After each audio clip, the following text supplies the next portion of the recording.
Hey guys, and welcome back to my channel. If you are new here, my name is Just Lee. You are more than welcome to the family. Please don't forget to hit the subscribe button. If you want to join the family, we are on the road to 200 subscribers. And if you are a new subscriber, please drop a heart emoji in the comment section so we know who's new to the family and I can give you a quick shout out because I know we did gain a couple of subscribers since the last video, so thank you so much. And for the returning subscribers, welcome back, fam. So yeah guys, geez, I'm a bit frantic today because I just come out of a meeting that took way too long. And you know, when you are a working wife and you also want to be a YouTuber, so don't be surprised if I have to run out. But yeah, I needed to shoot this video today and upload it today because I promised. So yeah, it's like 17:05 and it's Monday and then it's really busy and I just did not want to postpone anymore. So obviously guys, you can see from the title of the video that this is about marriage contracts. Obviously, if you checked out my last video, you know that we are doing the run up to and the preparations of my magadi celebration. And so I'm gonna run you guys through some of the stuff and some of the decisions that we've made, also the preparations and the nicer stuff, like how's my decor gonna look, am I gonna have decor, do we have money, you know, all of these things. So yeah guys, welcome, let's get into it. Before I move on into the marriage contracts and what I think, a couple of disclaimers. One, I am not a lawyer by profession, okay? I am not on the bar or whatever it is that like lawyers are on if you want to check like their credentials and stuff. And this is also just my own personal take and understanding of the contracts that you go into when you get married. And so if you are going into a marriage or you'd like to know more about marriage contracts, I do suggest that even after watching this video, you go and do your own research. There is a lot of information on the internet, particularly regarding traditional marriages. If you guys haven't already gone through the process of signing, home affairs, all that jazz, right? Okay, cool. So, another thing that I wanted to show you guys that I've been meaning to show you, but I just keep forgetting, is if you are on my Facebook, if you follow me on my Facebook, you'd know that we did a live stream with a friend of mine who started a business and she makes luxury cushions. And I eventually and finally got my own olive gray interior decor situations. I finally got my cushions. And when I tell you that, you know, like you have an expectation of something and then you get the product and it just exceeds your expectations, that's literally me. So I'm going to show you guys what I got from Olive Gray Interiors. Obviously, I haven't used my cushions as yet because I'm still setting up the bedroom, you know, just still getting it right, still getting it to we are a married couple type of bedroom, you know. So yeah, so I got this cushion. One, the size surprised me. Like guys, it's huge. It's huge. Okay, and it's duck feathered, so it's amazingly soft and just returns to its shape. It retains its shape, and you can do the whole karate chop, and it looks, you know, nice and expansive. You know, and then you can also choose your own design, your own material. I also got the piping on the side as well because I really like that detail, and I wanted a very textured sort of cushion because I kind of have the plain ones, you know, in my bedroom, so I wanted something a bit more textured. So I'm really in love with my cushions. They go for $4.99. An amazing bargain for the type of quality. Yeah, this cushion, I mean, they're better than Mr. Price Home. They're better than they're right up there with At Home, I would say, you know. So I would suggest that you guys support a small business. They are on Instagram, they are on Facebook. I'll link their social media somewhere here, and I'll also link it in the description box so that you can go directly to their Instagram page and check their stuff out. Cool, the plug is done. Right, I'm gonna run through this really quickly because apparently, according to my analytics, you guys literally watch my videos for like 5 minutes and then you're out. That doesn't help me, guys. You need to watch the video from the beginning to the end, and you need to like and you need to engage so that they can suggest my videos and we can grow the family. Guys, please don't mind that I'm looking over here somewhere because I don't know what's going on, to be honest. I'm trying to focus, like, okay, but don't mind where my eyes are looking. Sure. So let's quickly get into marriage contracts. Right, first thing is first. In South Africa, we have two types of marriage regimes or marriage contracts that you can get into, according to my knowledge. The first one is in community of property, and the second one is out of community of property, or ACP, as I'll refer to it as we go. So if I say ACP or out of community, they're interchangeable, they're the same thing, right? And so just a basic understanding of what it is. In community of property is basically what our parents went into when they got married. Is the simplest marriage regime. Simple because some people, administratively, it's just simple. You go sign Home Affairs and automatically you're married in community of property. And but also simple in the sense that you don't really need to see a lawyer. Whereas if you get married out of community of property, you do need to sit down with a conveyancer or a lawyer to draft that contract for you before you go to Home Affairs and register your marriage legally, right? Cool. So back to community of property. It's also easy because people just don't know, right? So people don't know that you can get married out of community of property. People don't know that automatically when you register your marriage, even outside of that, even if you're customarily married, you are married in community of property. People just don't know. So it's literally like people are in oblivion, and then they realize when they get divorced, oh shit, we are married in community of property, right? So community of property, I don't really suggest. Why? Because when you get married in community of property, that person's profit or losses before the marriage, during the marriage, you become one person and you take all of those on, right? So it's not just about the good things where you'll get half of his money, you also inherit half of his debts or her debts, right? And this is before or after the marriage. So if you got married to someone who was heavy on gambling or someone who was heavy on getting loans, let's say they have 100,000 rand loan, go Capitec, or they have a bank loan for Koloi or something like that, right? As soon as you get married, you become one person. So if they can't recoup that money from that particular person that you married, they have every right to recoup it from you or to attach it to your name. So that's community of property, guys.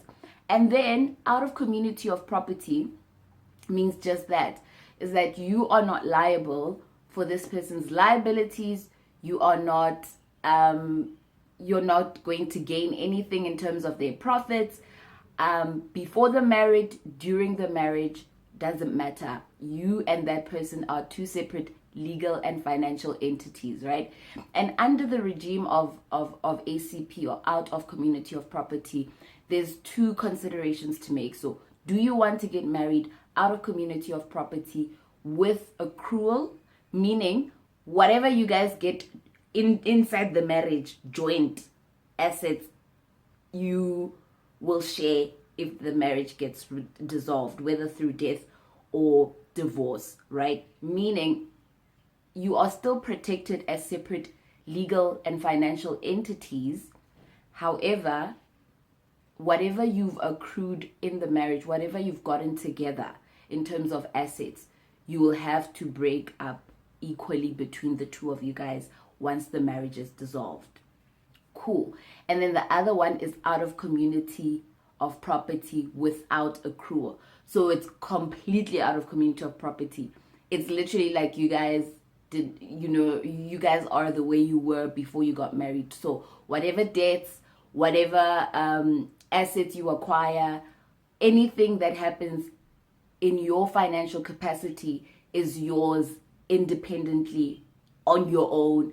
The other person has no say in that. They have no contractual obligation or legal obligation to take anything that belongs to you on. So basically, yakale if you decide to patela DSTV, or patela DSTV, naka patela koloi yaka, or patela koloi ya gago. If you buy a house, you buy a house on your own, in your own name. I buy a house on my own, in my own name. And then when we get divorced, basically, nobody owes anyone anything. Okay, so that's out of community of property without accrual. I think another thing that's important, and that was important for me when we were choosing which kind of marriage regime, that we were going to go for, was one, obviously the debts. I don't want to incur my partner's debts, but I also don't want my partner to incur my debts because I'm someone who's more entrepreneurial than my partner is, and sometimes businesses just don't go right. So I don't want that to affect him or the household, right? And then secondly, also just on an asset level, like if we're thinking worst case scenario, I was considering that as well, like how tedious and how damaging the divorce process might be, or also like if the partner dies, it becomes an issue, especially in Black families where they want the partner's assets and they're like, you have no business with our brother's house or whatever. These things happen, okay? These things happen. So I also, that's a consideration I made. And also like the independence and the ability to make financial decisions without needing your partner's approval, because I think that can also create some tension in certain relationships, just depending on how you guys see and use money, right? So sometimes I might feel like something is valuable for us as a family or for myself, and my partner might not necessarily feel the same way. So if I'm married in community of property, there's nothing that I can purchase, there's no holiday that I can book on my own. Like any financial decision or any contract that I go into is going to require the consent and the permission of my partner, right? So that's something that I needed to consider as well. So obviously you guys know, like, community of property, none of that shit. I wanted no part in that.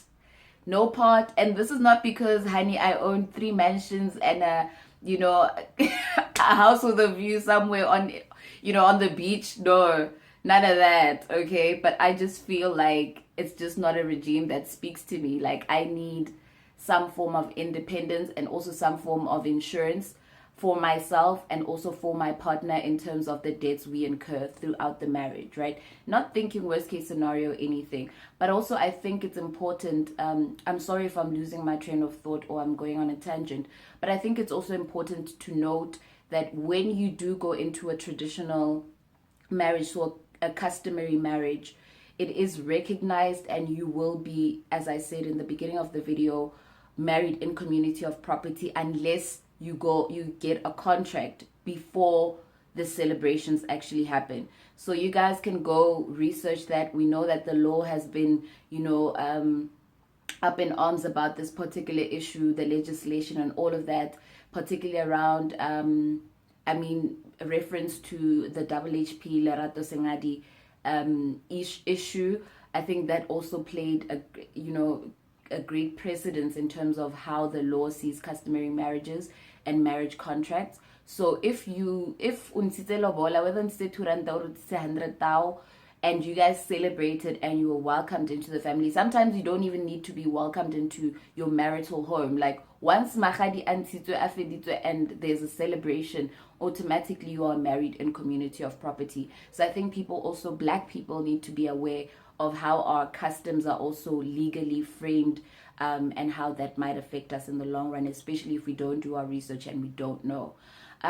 So anyway, I think I've kind of done a quick 360 on the 2 types of marriage regimes that we have and the considerations to make there. So basically my partner and I chose to get married outside of community of property. So out of community of property, we want prenup, yeah. And we decided to do that. I don't know if I should share this or not, but this is what it is. So yeah, we decided to get married out of community of property. This was majorly my decision. Because honestly, guys, like, if we're gonna think about like worst case scenario, I really don't want to deal with the drama. Honestly, I'd rather be broke. Because like when I was listening to other YouTubers speak about this, they were like, no, you know, sometimes you do feel entitled because you built a life together with this person, so you feel entitled to like half of what they have. No, ma'am, no, I don't. And neither should he to my shit, you know. Like, there's also the family element. I'm not saying his family is like that, but I know that families get like that if someone passes away. I don't want a divorce that's going to be negatively impactful on my life, on my children's life if we decide to have children. I want it to be as smooth as possible, like as quick as it can. And this is just me thinking worst case scenario. Obviously, I'm not trying to get divorced, but like, should it happen, I need it to be as swift and as easy as possible. I don't want anyone knocking at my door. I don't want anyone feeling entitled to anything that I have. I don't want families knocking at my door saying, this is our brother's house. You need to get out with your children. So I think it's important for me to completely be a separate entity to my partner. And again, because I'm more entrepreneurial than my partner is, I don't want my entrepreneurial decisions to end up affecting him or the family in a negative way. That's the decision that we made. You guys will let me know what you think is the best decision kind of to take, or what you guys are considering when you do get married, or if this was new information. Just let me know in the comment section below. Don't forget to like this video, share. We are on the road to 200 subscribers. Hopefully by the end of June we would have 200 subscribers. I mean, it's not a lot to go, guys. Let's work, let's get the family growing, right? And please don't forget to subscribe to the channel. I will see you guys next time when we talk more about wedding stuff. Bye. Love you guys.